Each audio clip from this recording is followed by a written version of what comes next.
Welcome to special analysis. నేను రమా మండవ. ఈరోజు అనాలిసిస్లో భాగంగా మనం తీసుకోబోతున్న టాపిక్ ఏంటంటే ఎంవివి సత్యనారాయణను తూర్పు ఇన్ఛార్జిగా జగన్మోహన్ రెడ్డి మొన్న నియమించడం జరిగింది.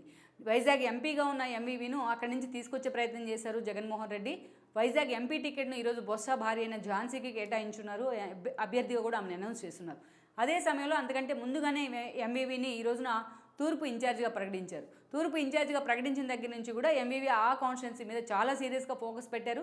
దట్టు తన అపోనెంట్గా వెలగపూడి రామకృష్ణబాబు ఉన్నారు. ఇప్పటికే హ్యాట్రిక్ కొట్టిన ఎమ్మెల్యేగా కూడా ఆయన అధిష్టానం గుడ్ లుక్స్లో ఉన్నారు. అటు ఎన్ని ప్రాబ్లమ్స్ వచ్చినా వైసీపీ తనను ఎంత సఫికేషన్ గురి చేసినా వితిన్ ద పార్టీలోనే ఉంటూ తన లాయల్టీ ఏంటో నిరూపించుకున్న నేతగా కూడా ఆయనకు పేరుంది. ఎప్పుడు జనంలో ఉంటారన్న ఒక పేరుతో వెలగపూడి రామకృష్ణబాబు ఎప్పుడు కూడా ఆయన గెలిపే ఆయన ముందు నుంచుంటూ వచ్చింది. ఇక ఈసారి కూడా మరోసారి గెలిచి ఈసారి ఇంకో హ్యాట్రిక్ని కూడా నమోదు చేసేందుకు కూడా ఆయన సిద్ధమవుతున్నారన్న వాదన అయితే ఎప్పటి నుంచో ఉంది. అది ఒక సాలిడ్ సీటు. వైఎస్ఆర్సీపీ కూడా ఎప్పుడు సవాల్ విసురుతున్న సీటు. టీడీపీకి అయితే ఒక సాలిడ్ కంచుకోట. అలాంటి సీట్లో ఈరోజు జగన్మోహన్ రెడ్డి సీరియస్గా ఫోకస్ పెడతాం. కానీ గతంలో వెలగపూడిని ఓడించేందుకు ఆయన 2014లోని 2019లో చేసిన ప్రయోగాలు వంశీకృష్ణ రూపంలో కావచ్చు, అక్రమాని విజయ నిర్మల్ లాంటి వాళ్ళతో కావచ్చు విఫలమయ్యాయి. అందుకే ఈసారి ఏకంగా ఎంవివిని తీసుకొచ్చి అక్కడ ప్లాన్ చేసే ప్రయత్నం చేశారు. మనం చూసినట్లయితే ఎంవివి గత ఎన్నికల్లో జగన్మోహన్ రెడ్డి ఆయన ఒక కమ్మ సామాజిక వర్గం, అలాంటి ఎంవివిని తీసుకొచ్చి వైజాగ్ పార్లమెంట్ స్థానం కేటాయించారు. అటు శ్రీభరత్ బాలయ్య అల్లుడు టీడీపీ నుంచి పోటీ చేస్తున్నారు. మరోవైపు ఆ రోజు జనసేన కూడా సోలోగా వెళ్ళింది. జేడీ లక్ష్మీనారాయణ పోటీ చేశారు. అయితే ఒక ట్రయాంగిల్ ఫైట్లో భరత్ చాలా నేరోతో ఓడిపోవడం జరిగింది. ఎంవివి ఎంపీ అయి ఉన్నారు. అటు విజయసాయిని ఉత్తరాంధ్ర 3 జిల్లాలకు ఇన్ఛార్జిగా నియమించిన తర్వాత జగన్మోహన్ రెడ్డి విజయసాయితో అనేక రకాల నెగోషియేషన్స్ ఎంవీకి వస్తూ వచ్చాయి. ఇక అదే సమయంలో ఆయన మీద కొన్ని విమర్శలు కానీ సొంత ఫ్యామిలీ కుటుంబ సభ్యుల్ని ఆయన ఎంపీ హోదాలో ఉన్న ఎంవివి కుటుంబ సభ్యుల్ని కొందరు కిడ్నాప్ చేయడం కానీ, సో ఇది జాతీయ మీడియాలో హైలైట్ అయిన తీరు. కానీ ఈ విషయంలో ఆయన ఒక డిఫెన్స్లోనే పడ్డారనుకోవాలి. పార్టీ అధిష్టానం కూడా చాలా సీరియస్గా ఈ విషయం మీద ఫోకస్ పెట్టింది.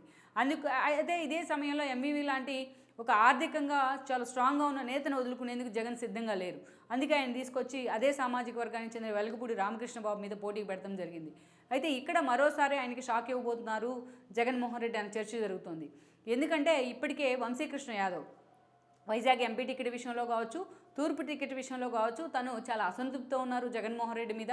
కనీసం తన కన్సల్ట్లో కూడా తీసుకోకుండా ఎంవివికి తూర్పు టికెట్ ఇచ్చారని ఒక ఆవేదనతో ఉన్నారు ఆయన.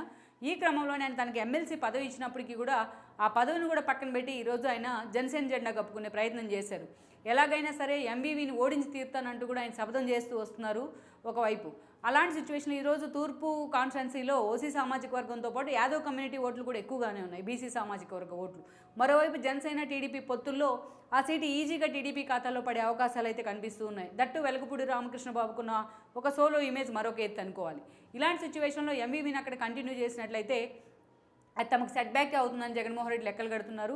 ఎంవివి గత 6 నెలలుగా పూర్తిగా కాన్స్టిట్యున్సీలో ఉండే ప్రయత్నం చేస్తూ జనాన్ని దగ్గర చేసుకునే ప్రయత్నం చేస్తున్నా ఆ స్థాయిలో జగన్మోహన్ రెడ్డి చేయించుకున్న సర్వేల్లో కూడా ఎంవివి ముందున్నారు అనే అంశం మాత్రం బయటికి రావట్లేదు.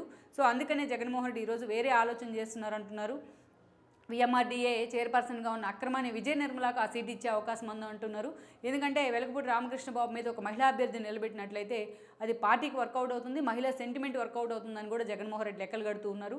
వంశీకృష్ణ యాదవ్ లాంటి వాళ్ళు ఈరోజు సవాల్ చేసి మరీ ఎంవివిని ఓడిస్తా అంటూ కూడా ప్రచారం చేస్తున్న సిచ్యువేషన్లో ఎంవివి ఓడిపోయే అవకాశాలు ఎక్కువగా ఉన్నాయి. అందుకే ఈరోజు జగన్మోహన్ రెడ్డి అక్రమాని విజయ నిర్మలను తూర్పు నుంచి అభ్యర్థిగా ప్రకటించబోతున్నారన్న వార్తలు అయితే వస్తూ ఉన్నాయి. లెట్స్ సీ మరి ఈ విషయంలో జగన్మోహన్ రెడ్డి ఎలాంటి నిర్ణయం తీసుకుంటారు, ఎంవివి అందుకు ఎంతవరకు అంగీకరిస్తారన్న అంశం మాత్రం మనం చూడాలి. ఇలాంటి సిచ్యువేషన్లో ఈరోజు వైజాగ్ తూర్పు అనేది ఒక హాట్ సీట్గా మారిందన్నది వాస్తవం. ఈ వీడియో మీకు నచ్చినట్లయితే please share, like and subscribe R24 Telugu.